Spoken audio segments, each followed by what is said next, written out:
So when my battery dies, which happens more often than not, well, not actually here lately, but just in case any of my other methods don't work, I do this.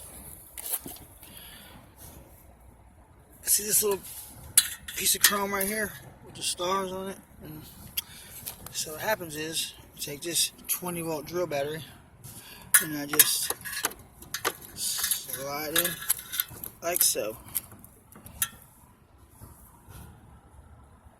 Wait about 15 seconds, start my bike. I seen a 20-volt drill battery start an 18-wheeler that didn't even have a battery in it. So these, very important.